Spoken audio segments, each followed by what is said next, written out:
Now folks, I've been seeing a lot of comments on my videos asking me why millions of Americans are still waiting to receive a stimulus check. Well, according to CNN, there are millions of people that are eligible to receive a third stimulus check, but still have not gotten their money. It is definitely concerning to see so many of you guys still waiting for a stimulus check, even though you should have got one a long time ago. But don't worry everybody, because in this video, I'll be telling you all of the news that you just have to know about your third stimulus check. And if you believe that we should get a fourth stimulus check of $2,000 a month, then be sure to get this video to 1,000 likes. And if you believe that the IRS has to do a better job of sending out stimulus checks, then be sure to tell me down in the comments below. So folks, there was a large amount of Americans that have already received the stimulus check via direct deposit, and some people even got checks sent in the mail. Now the majority of you guys should not need to take any further action to actually receive a stimulus check. Everyone, please make sure that the IRS has the correct banking information on file. The IRS will have the current bank details from most people who submitted a 2019 or 2020 tax return, or from those who entered the bank details on the non-filer registration back in 2020. I've been getting some comments where you guys found out that the IRS actually doesn't have the correct banking information on file. Now folks, just know this. According to a new note posted on the IRS Get My Payment tool, the bank account information that a person has on file with the IRS cannot be changed. The IRS says that if it sends you a third stimulus check to the bank account that it has on file, and if you close that account or it's invalid, the bank will automatically have to return the funds to the IRS. The agency will then have to mail a physical check to your address that they have on file to you. This means that you'll still get a stimulus check, but it could be delayed for weeks, as the IRS needs to get the money back from the bank first, and then USPS has to get you the funds. Now it is possible that some of you don't have a correct banking info on file with the IRS, and are now going to get a check in the mail. Some of you may receive the message payment status not available when checking the IRS site. If you get this message, either the IRS has not processed your payment or you aren't eligible for a check. Now if this message continues to repeat, please make sure you meet the requirements for the stimulus check. You must have a social security number that is valid for employment and are a US citizen. Some of you have also moved, and that is why your stimulus check is being delayed. The process to claim any stimulus money is tied up to your tax return. If you get a tax refund this year and you don't sign up for direct deposit, you'll receive your funds as a paper check from the US Treasury. And you must make sure that your check doesn't go to an old address. Even if you have a direct deposit account on file with the government, it's possible you may receive a check as a paper check or an EIP card. People have reported receiving the first payment through direct deposit and the second as an EIP card. And once the IRS processes your payment, the final say in how you receive your money is up to the IRS and the Treasury. But folks, I do have some good news. Senators are still urging Joe Biden to pass recurring direct payments and automatic unemployment insurance extensions tied to economic conditions. Lawmakers have sent multiple letters to Joe Biden in support of monthly stimulus checks for Americans. But what do you guys think? Do you believe that we should get a stimulus check each month until the crisis is completely over? Leave your thoughts down in the comments, everybody. An earlier letter to Joe Biden and Kamala Harris from 53 representatives said that recurring payments are a must.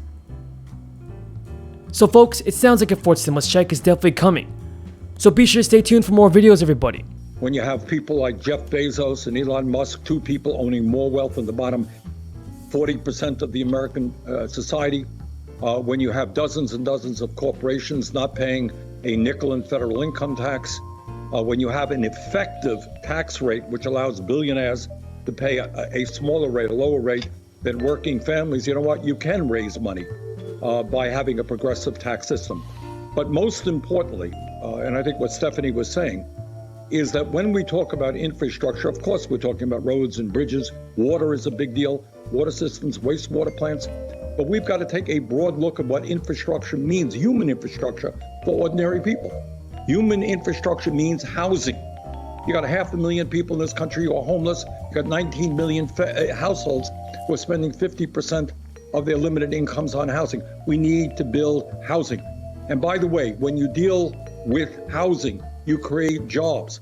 You got to deal with climate change. Who in their right mind would believe that transforming our energy system to protect us from the devastation that we're seeing from climate change, who would not believe that that is not infrastructure? So moving away from fossil fuel to energy efficiency and sustainable energies, that can create millions of jobs. When I talk about infrastructure, it means if a mom and dad are going to work, they have the right to know that their kids are in decent childcare. That's infrastructure. Infrastructure is having the best educated workforce in the world. That means all of our kids should have the ability to get a higher education, not leave school deeply in debt.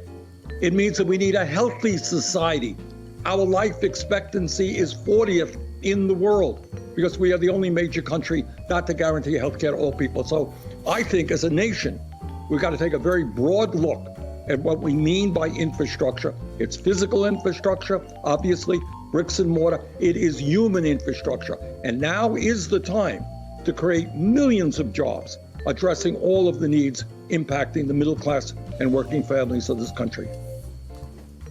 So it's a compelling argument. Are any Republicans going to buy that argument that you just made? Probably not. Look, they live in their world, and their world will be trying to obstruct as much as possible what Biden and many of us in the Congress are trying to do. What their job is right now appealing to. When you're no longer able to work, when you can't earn any income, and you have nothing in the bank. How scary is that? Further, millions of other workers have seen their pensions eliminated or severely cut back.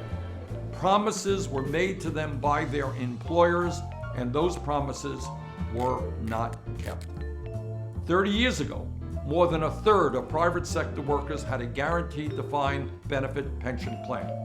Today, fewer than 18% do, and that number is shrinking every day. The result is that many of our parents and our grandparents are trying to survive on totally inadequate incomes.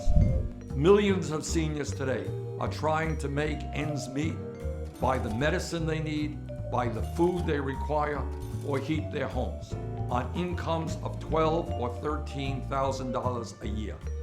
Frankly, I don't know how they do it. And the truth is that many of them really don't do it. Many of them don't take the medicine that they should. Many of them live in homes that are too cold in the winter. Many of them don't get the nutrition they need in order to stay healthy. That is not how we should treat the seniors of this country, some of the most vulnerable people in the United States. At a time when the average Social Security benefit is just $1,328 a month, and over a third of senior citizens rely on Social Security for virtually all of their income, our job must be to expand benefits, not cut them.